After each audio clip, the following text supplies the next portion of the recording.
वज़ीर-ए-आज़म से पाकिस्तान में तैनात बरतानवी हाई कमिश्नर जेन मैरियट की मुलाकात। वज़ीर-ए-आज़म का शाह चार्ल्स स्वयं के लिए नेक ख्वाहिशात का इजहार। दोनों ममालिक के दरमियान दो तरफा ताल्लुकात में पेशरफ्त पर इत्मीनान का इजहार।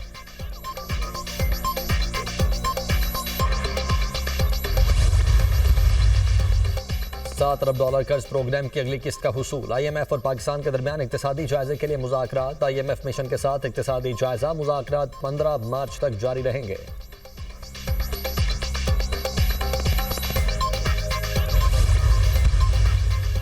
और कलात में सिक्योरिटी फोर्सेस की गाड़ी पर खुदकुश हमला। नायक अताउल्लाह शहीद, 4 अहलकार जख्मी। सिपाही वकील शदीद जख्मी। जाहिद, अब्बास और मुश्ताक मामूली जख्मी हुए। धमाके में विंग कमांडर महफूज रहे। अरमगान ने मेरे सामने मुस्तफ़ा को कत्ल किया। गिरफ्तार मुलजिम शिराज का अदालत में बयान। जुडिशल मैजिस्ट्रेट ने मुलजिम शिराज के 164 के बयान की दरख्वास्त मुस्तरद कर दी। मुलजिम शिराज ने 164 का बयान रिकॉर्ड करवाने से इनकार किया। मुलजिम ने कहा कि इस पर दबाव डालकर बयान रिकॉर्ड करवाया जा रहा है। अदालत का मुलजिम को जिस्मानी रिमांड मुकम्मल होने पर इंसदाद दहशतगर्दी अदालत में पेश करने का हुक्म। मुलजिम अरमगान के पास गैर कानूनी असलहा कहाँ से आया, CTD तहकीकात करे। मुलजिम से अमरीकी साख्ता sniper gun, MP gun, rifle 9mm की 2700 से ज्यादा गोलियां बरामद हुई थीं।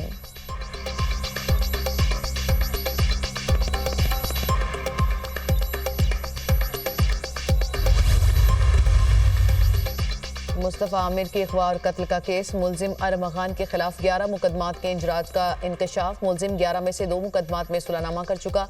मरकजी मुलजिम की इंक्वायरी रिपोर्ट सामने आ गई। मुलजिम खयाबान मोमिन में बंगले में कॉल सेंटर चलाता है। माहाना आमदन करोड़ों रुपए है। न्यू ईयर नाइट पर मुलजिम अरमगान ने अपने बंगले पर लड़के और लड़कियों की पार्टी रखी थी। पार्टी से कबल जोमा और ओलिविया मुलजिम के बंगले पर आई। बातचीत के दौरान तलख कलामी होने पर जोमा बंगले से चली गई। अगले रोज मुलजिम और मुस्तफ़ा का जाती वजूहात पर झगड़ा हुआ। 5 जनवरी को अरमगान ने जोमा और शिराज को अपने बंगले पर बुलाया। मुलजिम अरमगान ने जोमा को लोहे के रॉड से तशद्दुद का निशाना बनाया, जिससे वो जख्मी हो गई। 6 जनवरी की रात 9 बजे मुस्तफ़ा भी अरमगान के बंगले पर आया। मुस्तफ़ा से झगड़ा होने पर उसे भी अरमगान ने लोहे के रॉड से मारा। मुलजिम ने मुस्तफ़ा को उसकी गाड़ी की डिग्गी में डाला और हब ले गए। मुलजिमान मकतूल का मोबाइल फ़ोन और दीगर सामान रास्ते में फेंकते रहे। रात 4:30 बजे हब पहुंचे और गाड़ी पर पेट्रोल छिड़क कर आग लगा दी।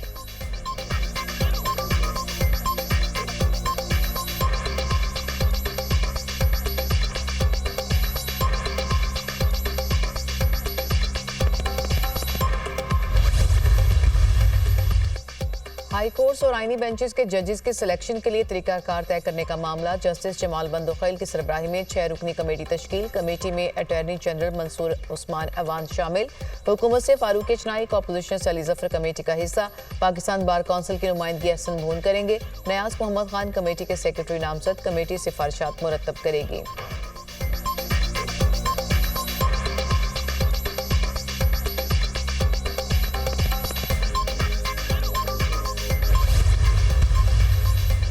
सेक्शन 94 का इतलाक उन पर होगा जो आर्मी एक्ट के ताबे हैं। इंसदाद दहशतगर्दी अदालत के फैसले के बाद मुलजिमान आर्मी एक्ट के ताबे हो गए। ATC कमांडिंग ऑफिसर की दरख्वास्त को मुस्तरद भी कर सकती थी। जस्टिस जमाल बंदोखैल के फौजी अदालतों में मिलिट्री ट्रायल से मुतालिक केस में रिमार्क्स। वकील फैसल सदीकी ने कहा, अगर कोर्ट मार्शल का फैसला नहीं हुआ तो मुलजिमान की हवालगी कैसे हो सकती है। जस्टिस हसन अजहर रिजवी ने कहा, क्या कमांडिंग ऑफिसर की दरख्वास्त में हवालगी की वजूहत बताई गई। वकील ने जवाब दिया, कमांडिंग ऑफिसर की दरख्वास्त में कोई वजह बयान नहीं की गई। अदालत को मुलजिमान की हवालगी की दरख्वास्त मुस्तरद करने का इख्तियार है। मुलजिमान की मिलिट्री हवालगी का फैसला करने वाले ऑफिसर का इख्तियार लामहदूद है। मुल्क में वज़ीर आज़म का इख्तियार लामहदूद नहीं।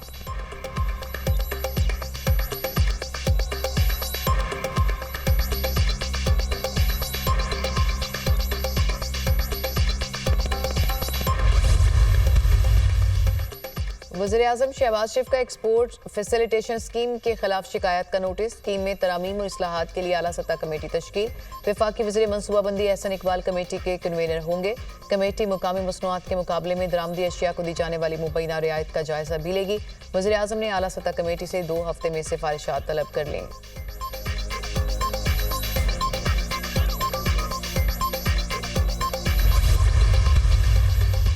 Chief minister Punjab free solar panel scheme का आगाज। वज़ीर आला मरीम नवाज के मुख्तलिफ नंबर्स बताने पर फ्री सोलर पैनल स्कीम की खुद कार डिजिटल कुरानंदाजी सोलर पैनल इंस्टॉलेशन प्रोसेस जल्द मुकम्मल करने की हिदायत। मरीम नवाज ने कहा, आवाम को महंगी बिजली से रिलीफ देना चाहते हैं, हरगिज़ ताख़ीर न की जाए। मार्च के आखिर में सूबे भर में सोलर सिस्टम की इंस्टॉलेशन शुरू होगी। जुलाई के आखिर तक फ्री सोलर पैनल स्कीम का पहला फेज मुकम्मल हो जाएगा।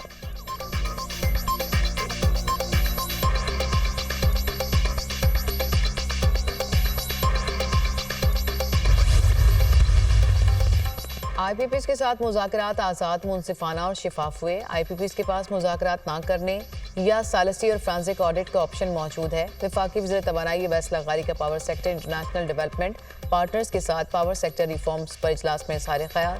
तरक्याती शराकतदारों की क़यादत कंट्री डायरेक्टर वर्ल्ड बैंक ने की। वफाकी वज़ीर अवैस लगारी ने मुल्क की मईशत के लिए बिजली की टैरिफ में कमी की अहमियत पर जोर दिया।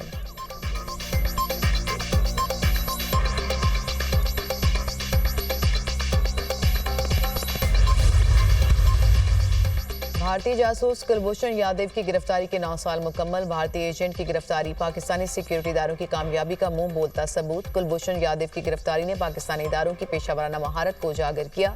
भारत के चेहरे से अमन के दावों का निकाब भी उतर गया। भारतीय बहरिया के अफसर कुलभूषण को रॉ ने 2013 में दहशतगर्दी का टास्क दिया। कुलभूषण के एतराफात, दस्तावेजात और सबूतों ने भारत के एजेंडे को बेनकाब किया।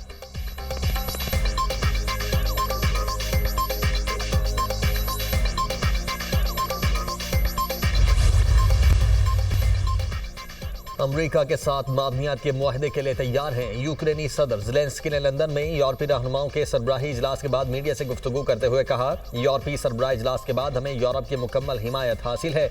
इंतहाई आला सतह पर यूरोपीय इत्तेहाद तवील अरसे से नहीं देखा गया। यकीन है अमेरिका के साथ हमारे ताल्लुकात जारी रहेंगे। जो मुआहदा मेज़ पर है उस पर दस्तखत हो जाएंगे अगर फ्रीकैन तैयार हैं।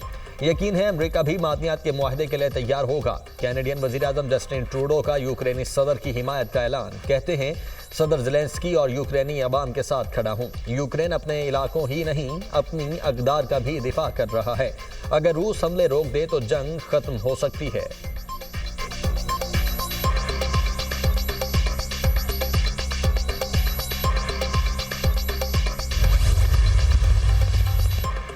ज़ेलेंस्की के साथ हद तक आमेज रवैया। नायब सदर JD वेंस के खिलाफ अमरीकी शहरी सड़कों पर निकल आए। नायब सदर वर्मोंट में स्कीइंग के लिए पहुंचे तो मुजाहिरीन भी पहुंच गए। गो वेंस रूस गो के नारे लगाए। मुजाहिरों के बाद वेंस फैमिली समेत नामालूम मुकाम पर मुंतकिल।